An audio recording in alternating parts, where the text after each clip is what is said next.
I'm Tom Verdin. I'm the democracy editor for the Associated Press. I'm in Washington currently to cover the August 2nd primaries.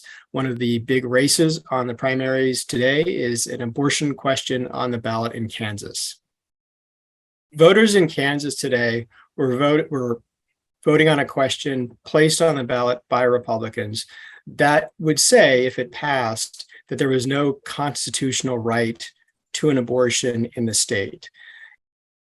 It was not a question about banning or restricting abortion.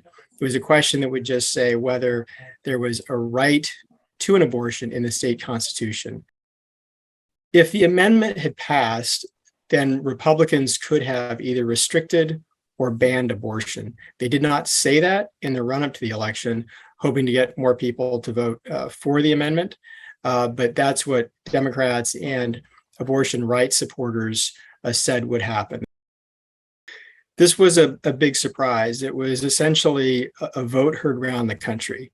And it was a surprise because Kansas is not only a fairly conservative state, it's also a state where there's a deep-rooted history of the anti-abortion movement.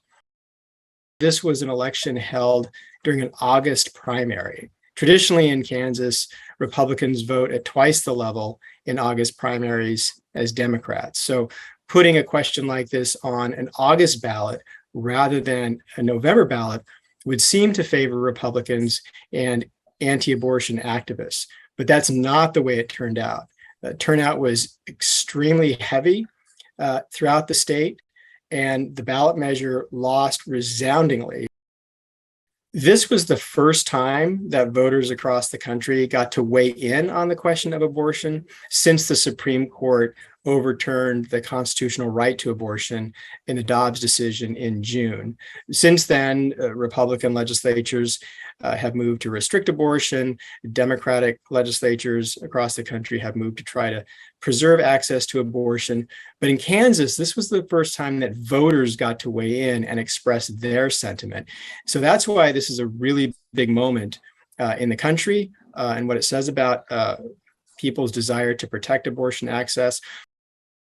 The vote in Kansas also aligns very closely with what poll after poll after poll has shown, that the majority of Americans want to protect at least some access to abortion, and large majorities of Americans want to preserve access to abortion, especially in cases of rape or incest or where the health of the mother is threatened.